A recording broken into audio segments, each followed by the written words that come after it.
Second tradition. For our group purpose there is but one ultimate authority, a loving God as He may express Himself in our group conscience. Our leaders are but trusted servants, they do not govern. One of the things that we try to look at in this little meeting is how these traditions, although they are written in the sense of being guidance for our fellowship and for our groups, also apply equally to us.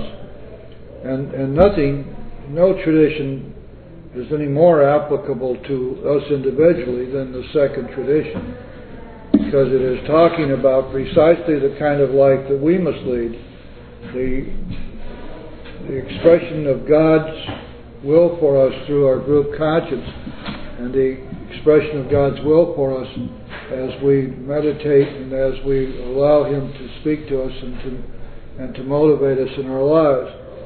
So following God's will is not just a function of us as individuals, but it is also a function of the group.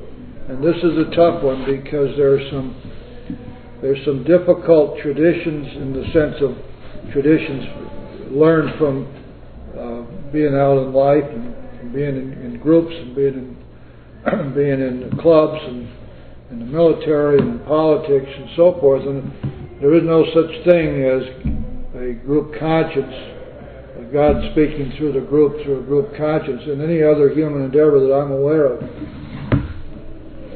I mean, it's just not something which is even considered to have any viability.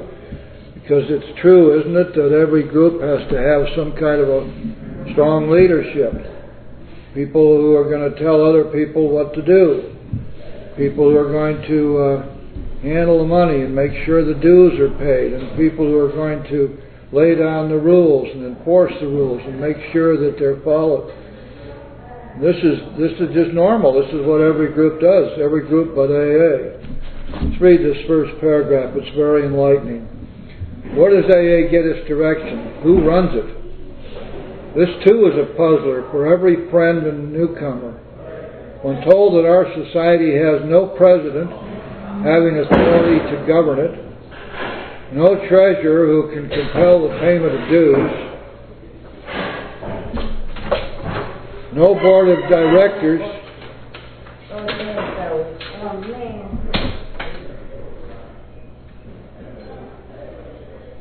no board of directors who can cast an erring member into outer darkness, when indeed no AA can give another directive and enforce obedience, our friends gasped and exclaimed, "This can't be. There must be an angle somewhere." These practical folk then read tradition too and learn that the sole authority in AA is a loving God as He may express Himself in the group conscience. They dubiously ask an experienced AA member if this really works. The member, saying to all appearances, immediately answers, "Yes, it definitely does." The friends mutter that this looks vague, nebulous, pretty naive to them. Then they commence to watch us with speculative eyes, pick up a fragment of AA history, and soon have the solid facts. Now, one of the things that's very difficult, and we need to address it as members of our group here and members of other groups, is what is this idea of a group conscience? What is it? What does group conscience mean?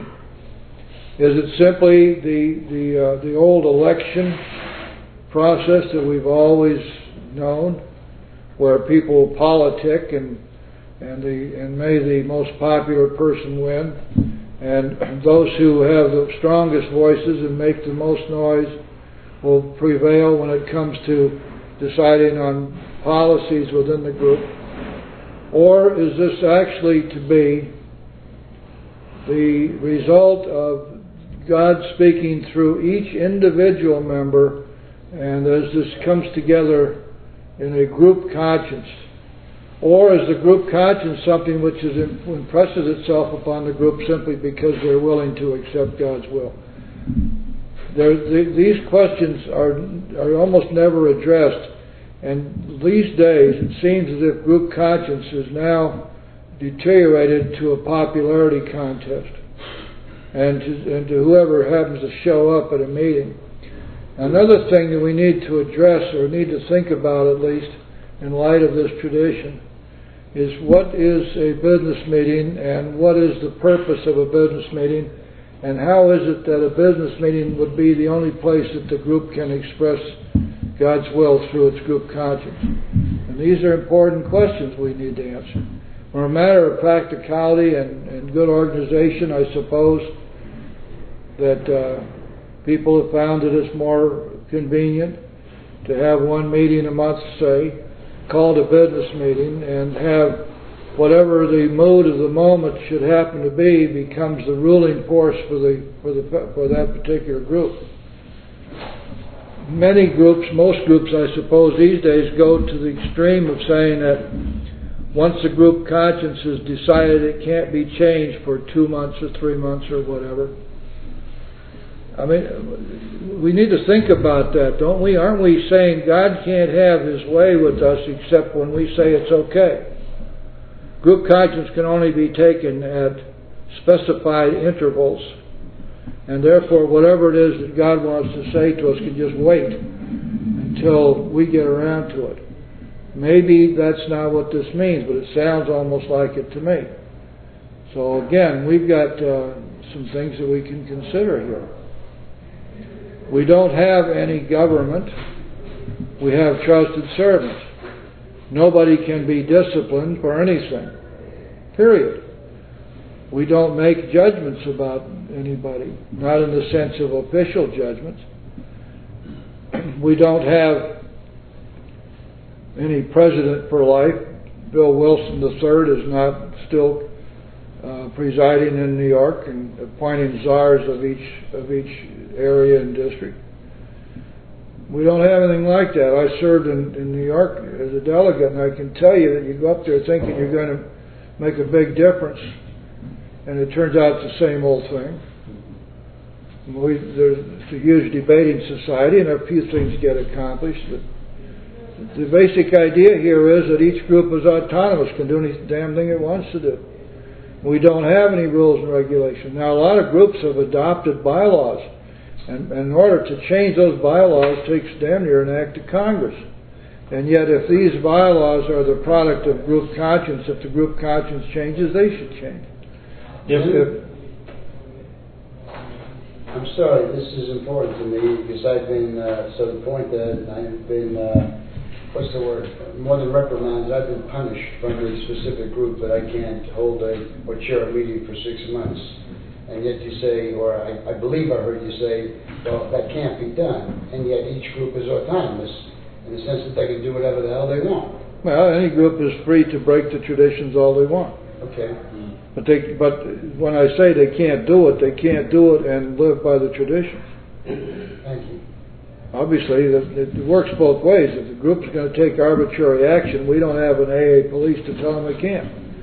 We can't go out and get a writ of mandamus and force them in before a judge, see whether they have a right to do it or not. That's not the way it works. The way it works is if a group continuously violates the traditions, it means that it's violating spiritual principles, which are here for the good of our fellowship and of our groups. And alcoholism is a self-cleaning oven. And sooner or later, the group that continues to violate traditions will inevitably fail. It's not going to survive any more than you and I will survive if we violate the spiritual principles as stated in the 12 steps. And we get the same. And when we look at these traditions, we have to see that what is good for the group is good for the individual. What's good for the fellowship is good for the individual. If in every instance we are to turn to God for guidance as individuals, why is it that our groups are not? It is not necessary for our groups to do the same thing. I believe it is. I believe that at any time, for example, in the stairway group, if someone decides that there is something that they would like to see done, or there's something being done they feel is not proper, or that could be done better, they have a right to ask for a group conscience. And I see nothing wrong with that. I've done that a number of times myself to find out what a group wants to do. Why is it that we feel we can limit God and His direction of our groups where we know we can't limit God and His direction of us as individuals?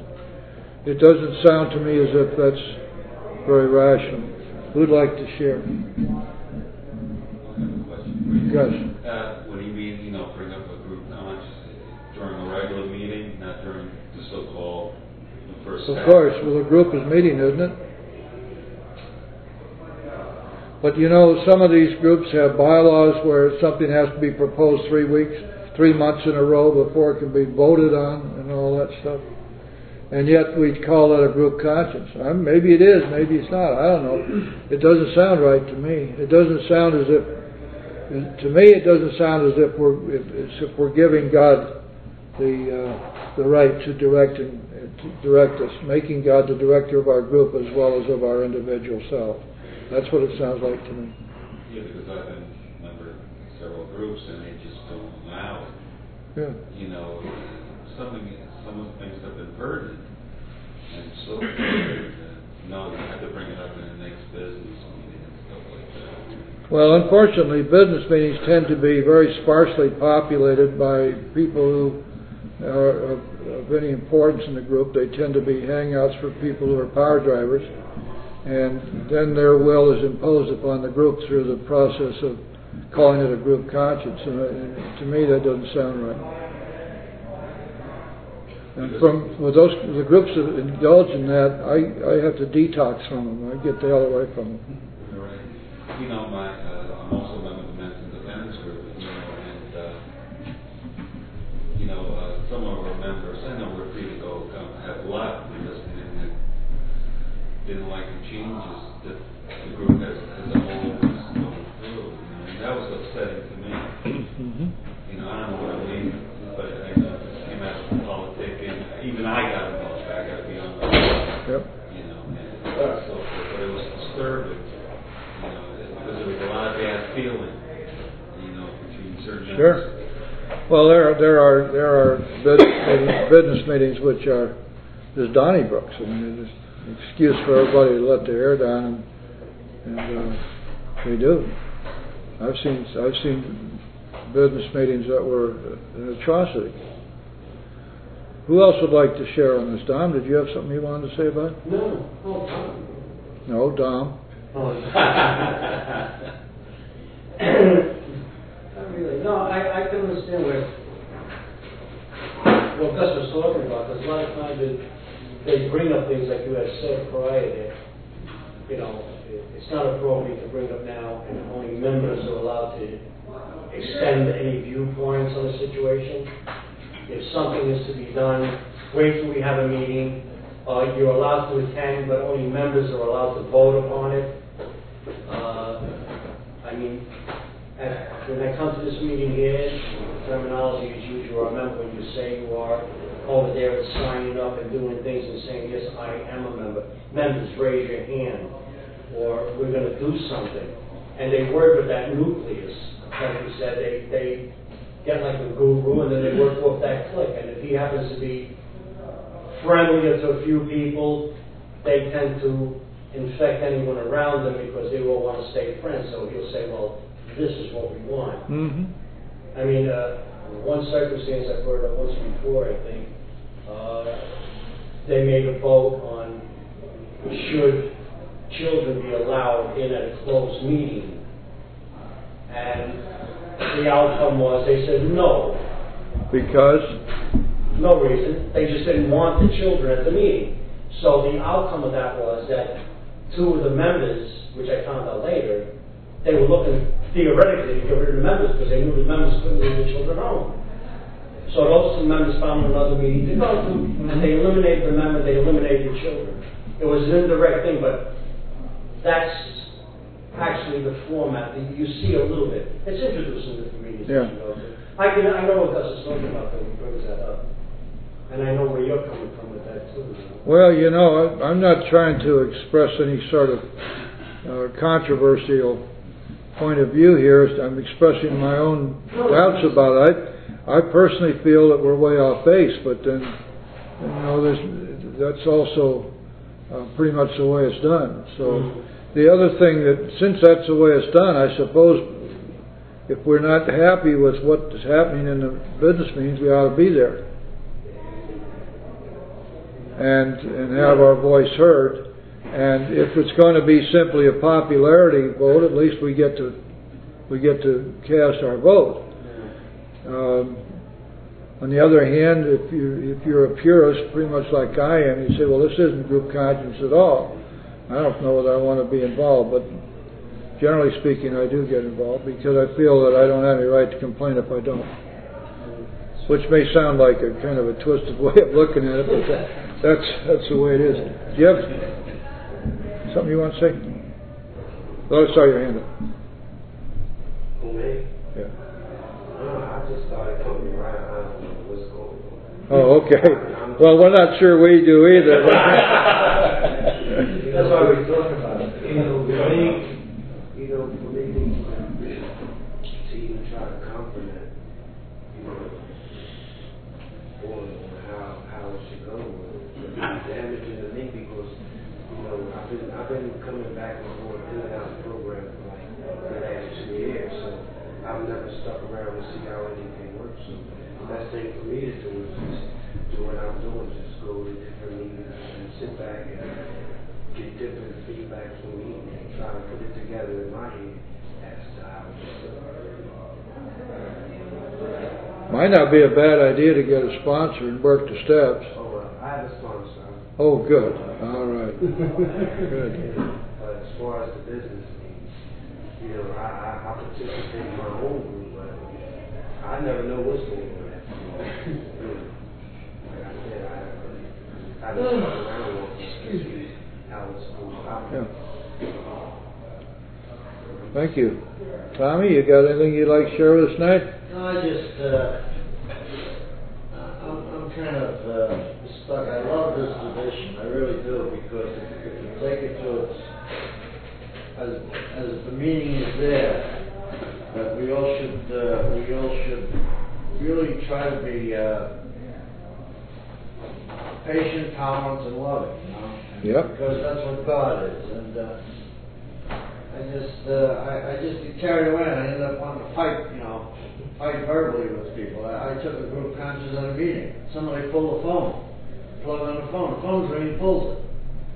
I said, that's the reason for the fucking phone to be there, And I took the group conscious right, and this guy said, shove your group conscious up your ass. And he's a big deal, And then I told my spiritual advisor, I said, I blew him out of the fucking water. He said, what the hell way is that to do?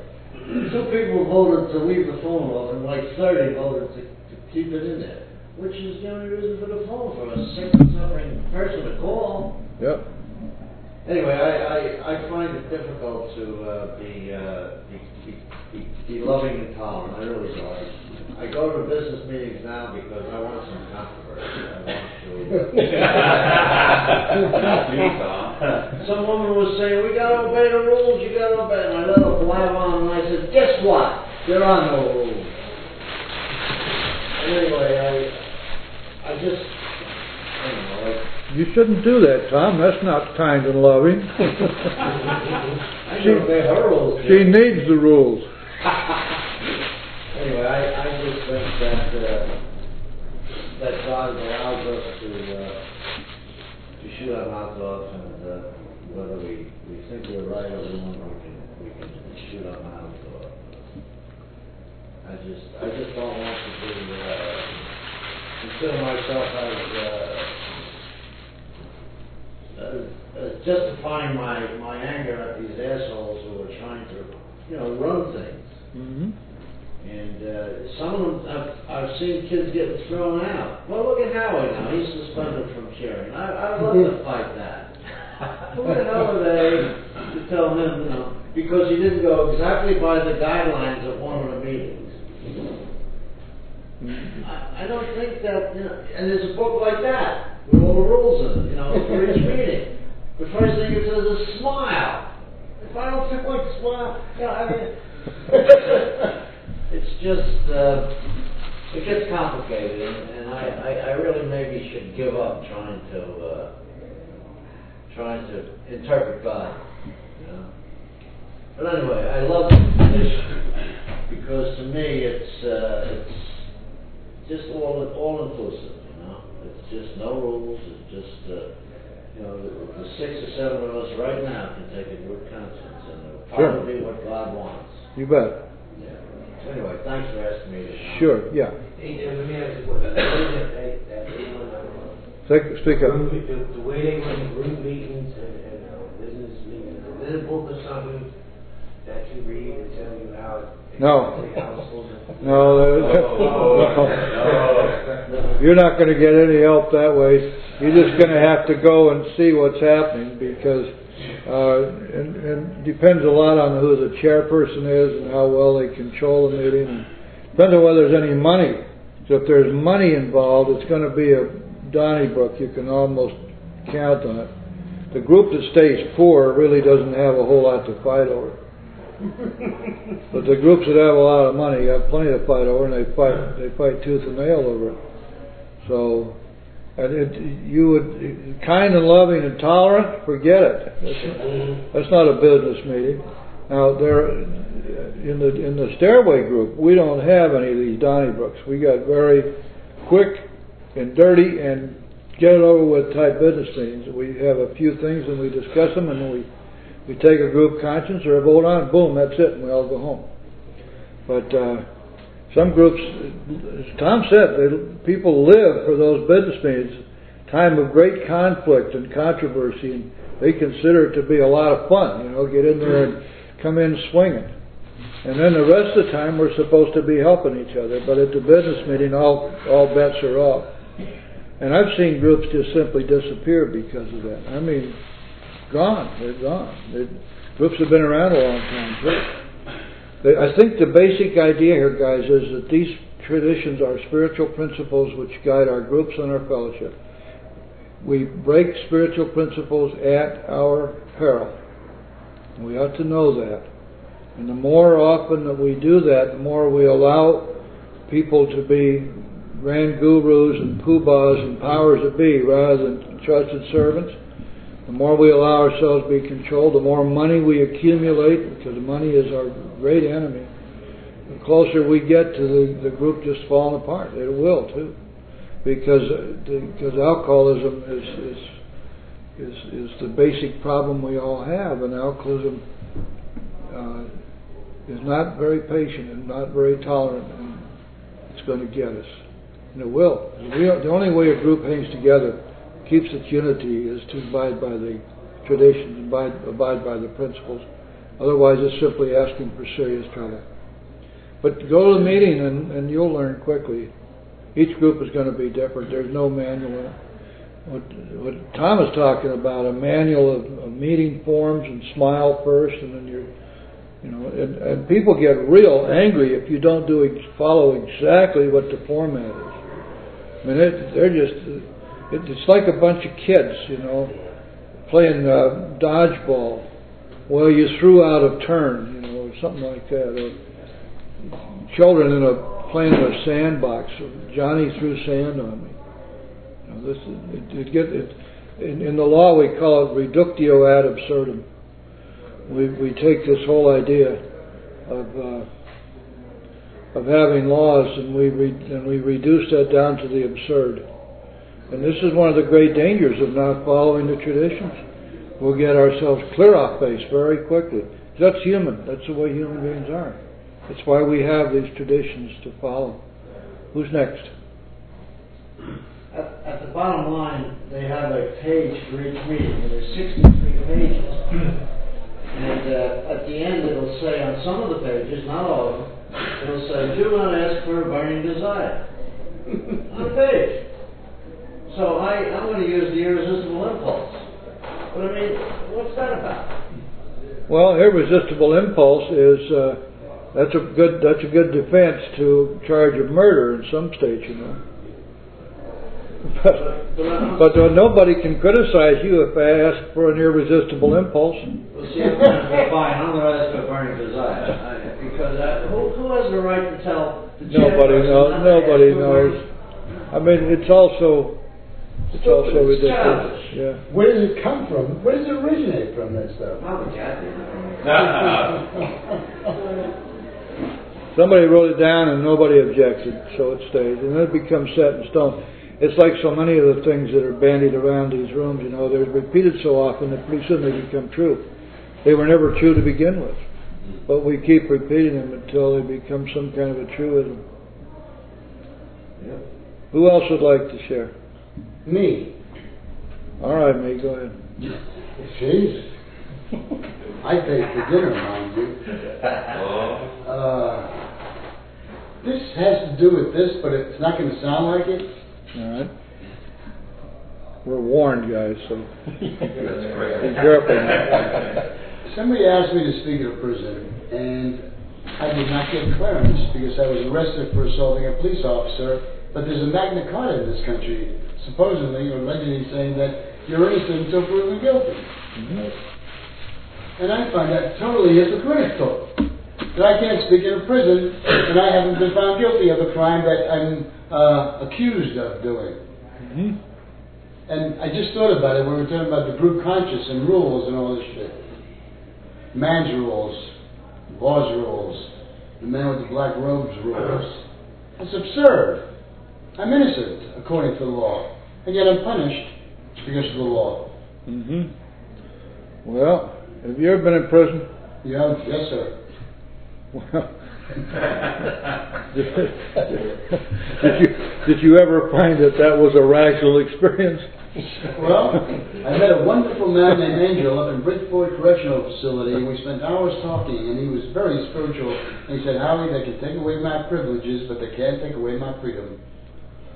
Well, they can't take away my commissary fund either. That would be embezzlement. But again, you know, rules. I have not been found guilty of anything, and they're denying me the right to go in and speak. But it's not a right; it's a privilege granted to you by the warden. But wasn't I also given the privilege of Magna Carta? Well, Magna Carta was in England. It had nothing to do with the United States. Well, I thought we had one here. No. It reminded me of rules. Rules. Who denied you access? He doesn't even know what year Magna Carta was signed, do you? Alan? Sure, 1759. 12. No, 12. 16. 12, 15, 12. 12:15. I think that's right. Is that? Isn't it? Wasn't 1066? Oh, shit. There's my phone number. No. 106. Who denied you that? Okay. The institutions committee? No, clearance when you call up the jails for clearance for individuals. You give them the date of birth and your name. I was You know, rejected. you brought something, I remember, as Tom was speaking and everything, he belongs to the same home group. I remember I had about 2 years sobriety, and I wanted to be into group right. And I had to go to this gentleman who passed away. Unless he approved me, there was no way I could be into group right. You mean this guy's dead? And Now it's hard to go in the guy's dead, and you got to have his approval? No, he was still alive now. Oh, he he's passed away, but I had to literally wait until I got the okay. Is the reason he's dead? No. Oh, I don't know. You know these things. well, this is called succession, the right of succession, and I have the right to choose my successor. Right? Makes no sense at all, but that's all right. But if your successor dies, then nobody can ever fill that vacancy again, right? So that makes a lot of sense too. I mean, it's like, I want to be a group. It's a group. I just got involved with it. I had to go to this one individual. Okay. Who's next? Bob, did you have anything you wanted to share with us? Yeah. Sure, I need to share. I don't know, I think there's something here. Bill's trying, I think Bill, he's the founder, he was a founder. And I hear, he had kind of like an ego problem, and he had to give this thing to the people. Yeah. And it talks about in the back of the book, he gives it as an example of him working with other alcoholics in his home, and he didn't have a job, and he was, you know, he was starving to death, and he was really working with other alcoholics. And I think the simplicity of it is what I'm kind of getting in some of the meetings is that we lose sight of our purpose here to help another alcoholic. Yeah. And I see a lot of people, well, I got a new car today, and boy, these things are this program's really working. And as I'm getting sober, I have more. I see that the suffering, my own suffering through these new people, and the God, that's what attracted me to AA was when I had seen some of the members with some incredible love that they had just in their person, and that really attracted me. And when I came in here for the first time, it was people that had seen the hope in me that I didn't see in myself, and that attracted me. And they seen that hope, and they shared that strength and hope that I had something to live for, and that attracted me. And that's why it's like I was in so much pain that I felt that there was a loving God there. I mean, I was on my face praying for some help. I didn't know what kind of help it was. I didn't know what AA was about. And someone knew a friend of a friend that was in AA that I called, and I got some relief from the psychic pain I was going through. And I think that these people that get some sobriety in here, they forget about our purpose of helping other alcoholics, and that there is a loving God in the consciousness of, I think we lose sight that we're here in I think we lose our purpose of why we're here. Yeah. And Bill was getting his life back by helping other alcoholics. Sure. And there's no reason for me to clean my life up if I'm not going to have great sobriety. It's like that's what I'm looking for. That the rest of my life, I want to clean up the mess I made one hell of a mess. But in return, I get my life back. I get some great sobriety, and I see people that have the sobriety that I like.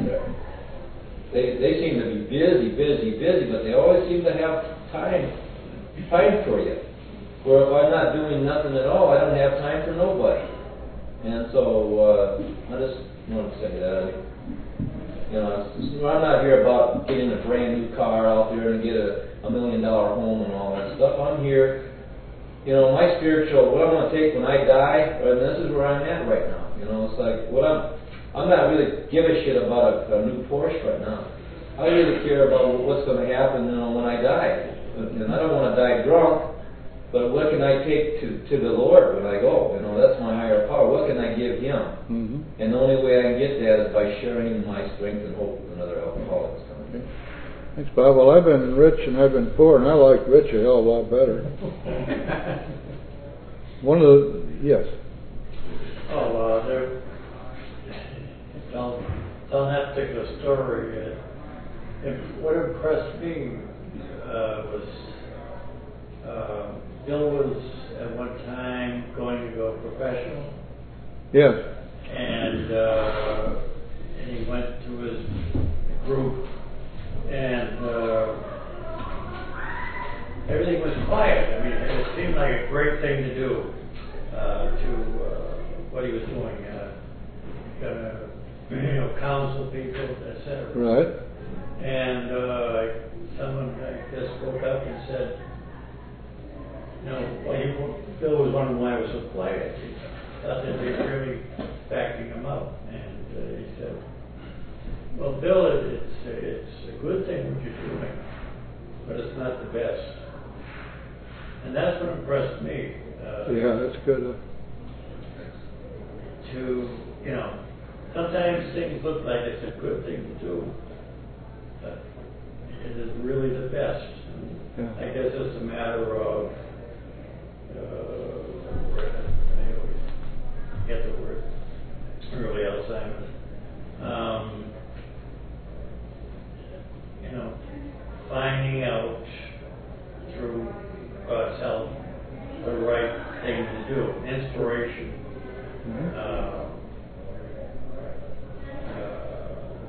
Gee, I can't remember the name of it. Well, that happened to have been a very important revelation, because we found out in latter days that people who are here in recovery but who take on a job with treatment centers and so forth have a real tough time staying sober. And apparently it's because while they're in their workaday, they're required to adopt the agenda of the treatment center, which almost always has human solutions involved rather than spiritual solutions. And also, when we carry a message, we can have no agenda. We must leave the results up to God. It isn't up to us whether somebody gets sober or not. It is up to us to carry the message. And so, historically, it's been very difficult for people to stay sober and to also spend most of their working day carrying the message of psychiatry or psychology or the human solutions, and following somebody else's agenda and having to account for their successes in the recovery process. So it's a difficult thing, and people who do it successfully have to split these two things completely apart. Their 12-step work on the one hand, which is without any agenda at all, and their work for which you're getting paid, where they're required to do certain things in order to be paid to do it. So I think that was a significant insight, even at that time, that this probably wouldn't work very well. Did you want to share with us tonight? I'm just new to the program, and I'm just coming here to listen. Yeah, what's your name? Bob. Hey, Bob. Hey, Bob. Well, we're glad to have you here with us. Like, You got any questions we can help you with? well, I can come to the one-on-one, the 10 o'clock, 11 o'clock meetings for the last 3 months or so. Mm-hmm. I went to some of the other meetings around, and I like this club the best as far as, Well, good. because there's no rules and they just stick to the traditions, which I know not much about. But anyway, I feel welcome here. Well, that's good, Bob. You sure are welcome, you know. And you might want to try to get to know a few people around here. You'll find it. I got to go to court 23rd of April. No, 3rd of April. So I'm not going to be around here for a while, but not for my choice. Well, they're going to incarcerate you for a while, you think? I think so. Yeah. You might be surprised when you go in there, and if you're actually sober and you've been working the program, you may be surprised at what happens. I'm getting a bunch of meetings on my belt. Well, you might want to get a few people to write letters for you and stuff, you know, just because the judges really like to see that you're trying to get sober and stay sober. It's real important. All right, guys, we have anything else? Is there any irresistible impulse? Tommy? No? Okay, let's close the meeting.